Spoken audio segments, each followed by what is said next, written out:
Halo Sobat Homesick, ketemu lagi nih. Kali ini gue mau cerita tentang penyesalan-penyesalan yang paling sering ditemui oleh para pemuja KPR.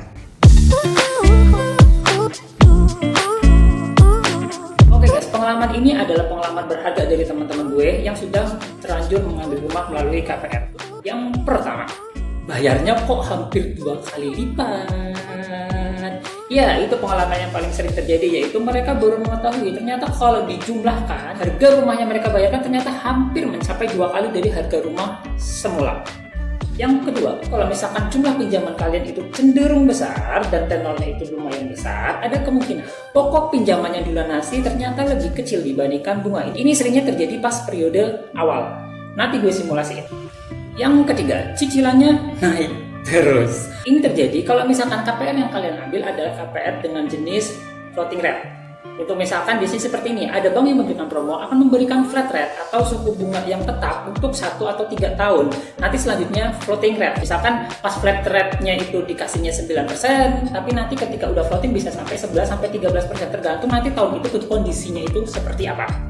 Nah, dari pengalaman itu, gue bakal ilustrasiin secara sederhana buat memutuskan apakah lu bener-bener yakin untuk mengambil rumah dengan KPR. Jangan sampai nyesel kemudian ya, karena ini yang akan terjadi berikutnya.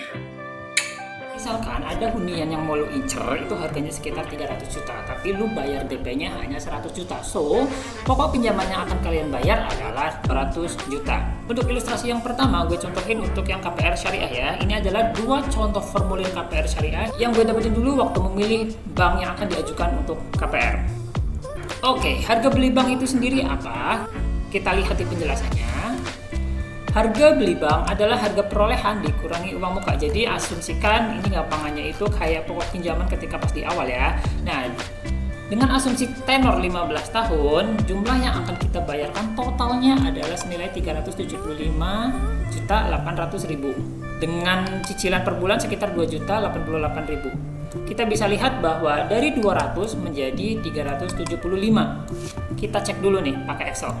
Sama dengan 375.800 dibagi 200 juta. Sekitar 1,87 kalinya guys, hampir 2 kali lipatnya ya. Mungkin bisa kita lihat kalau misalkan ngambil tenornya itu 17 tahun itu udah 2 kali lipatnya ya, karena tadi kan pinjamannya 200 juta nih.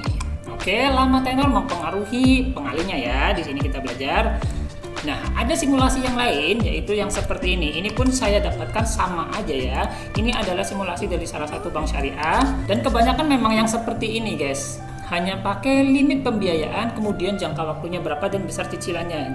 Untuk pokok pinjaman 200 juta dan cicilannya itu selama 15 tahun. Ini ya, kira-kira 2,088. Sekarang kita coba kalikan dulu nih. Sama dengan 2088 dikali 12 dikali 15 tahun dibagi 200 juta. Oke, nilainya sama karena memang ini adalah dari bank yang sejenis, hanya beda cabang. Oke guys, untuk yang konvensional gue biasanya pakai ini nih. Pakai situs simulasi KPR. Nah, di situs ini kita bisa lihat ada simulasi untuk KPR konvensional dan KPR syariah.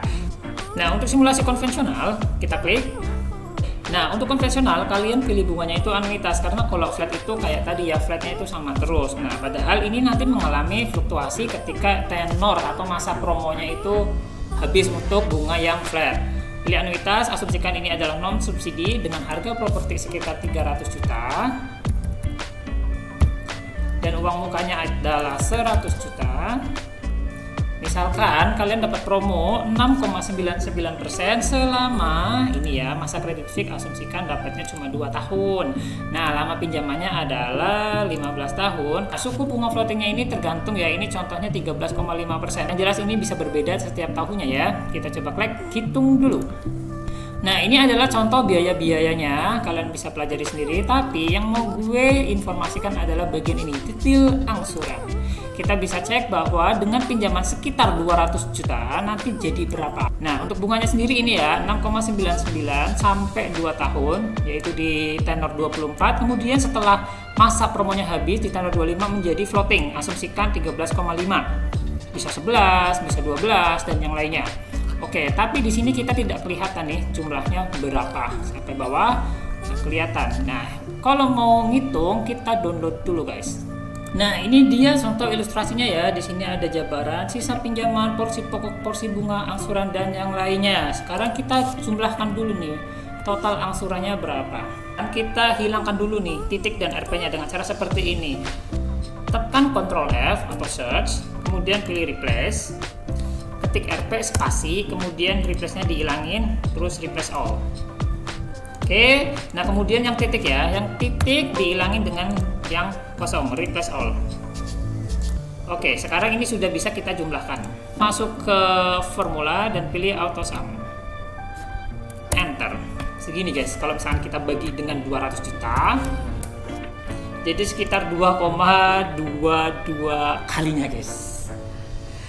Nah, tapi ini asumsinya kalau misalkan bunga floatingnya itu 13,5% ya. Yang jelas nanti bisa 11%, bisa 12%. Bisa jadi ini lebih tinggi atau lebih rendah. Nah, itu tadi ilustrasi tentang sebenarnya berapa pengalinya sih. Nanti kalian bisa coba-coba kalau misalkan tenornya jadiin lebih pendek, entah 10 tahun, 14 tahun, 12 tahun. Kalian bisa tahu sebenarnya utang yang akan kalian bayarkan kalau dijumlah itu berapa kali lipat dari jumlah pokok pinjaman yang kalian ajukan ke bank. Di situ kalian bisa mulai berpikir sebenarnya yakin nggak kalian akan membayar, tapi dengan risiko yang seperti itu. Oke guys, dan ini ilustrasi untuk yang proporsi pokok pinjaman dan proporsi bunga. Di sini kita bisa lihat bahwa ternyata di awal-awal periode, ternyata pokoknya itu lebih kecil dibandingkan porsi bunga. Seiring berjalanan waktu, proporsi bunga ini akan semakin kecil karena pokok pinjaman kalian akan semakin berkurang. Nah, kita cek dulu ya, ketika di periode sampai ke 24. Di mana bunganya itu masih sama 6,99%. Nah, di awal periode sekitar 165, nah makin lama makin kecil menjadi 1.118.600. Nah, untuk floating rate kalian bisa cek di titik perpotongan ketika terjadi floating. Awalnya dari bunga 6,99%, karena waktu promonya sudah habis, sekarang menjadi floating, asumsikan 13,5%. Di tahun tertentu mungkin kalian akan membayar senilai 1.828.800, tapi ketika floating sudah mulai akan bayar menjadi 2,557.700 dan seterusnya. Nah, tapi nilai ini bisa saja berubah kalau ternyata rate di tahun tertentu itu mengalami perubahan. Ini kebetulan sama aja ya, 13,5%. Kalau bisa naik, bisa turun, nanti tergantung kondisi perekonomian saat itu. Buat lu yang bertanya-tanya tentang KPR Syariah, mungkin ini salah satu simulasi yang bisa lu pakai. Ada anuitas berjenjang dan ada anuitas flat. Silakan tanyakan kepada orang yang lebih tepat untuk simulasi terkait KPR Syariah. Mungkin bisa lu tanyakan di bank tempat lu ngajuin Syariah, sebenarnya nanti simulasinya itu seperti apa. Karena nanti ada proporsi pokok pinjaman dan margin. Dari ilustrasi ini, lu bisa otak-atik sendiri, bikin simulasi sendiri kalau tenornya diperpendek seperti apa, kalau tenornya diperpanjang seperti apa. Lu bisa cek berapa pengalinya. Yang jelas, dengan tenor yang semakin pendek, akan berakibat bahwa pengalinya itu semakin kecil, tapi resikonya adalah cicilannya semakin besar. Nah, kalau misalkan lu memilih cicilannya lebih kecil, resikonya adalah tenornya lebih panjang dan pengalinya itu akan lebih besar. Oke, sebenarnya ilmunya itu ada, yaitu terkait nilai waktu uang. Di situ ada pelajaran tentang present value annuity atau future value annuity, yaitu terkait nilai waktu uang saat ini dan saat depan dengan cicilan tertentu, dengan rate tertentu. Tapi kalau misalnya flat rate sih lebih enak ya, pakai rumus yang lu bisa cari di Google. Tapi kalau misalnya floating dan setiap tahunnya berikutnya adalah berganti-ganti, jujur gue malas ngitungnya sih, gue lebih memilih pakai situs KPR PTN. Sebenarnya ada beberapa pertimbangan lain sih, nggak hanya masalah pengalinya aja atau tenornya aja, dan juga besaran cicilan.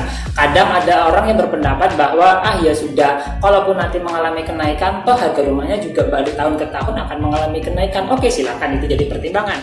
Oke, sekian simulasi sederhana dari gue. Semoga bisa membantu lo untuk memutuskan apakah benar-benar yakin ngambil cicilan melalui KPR atau beli secara lunas. Sampai jumpa di next video. See you.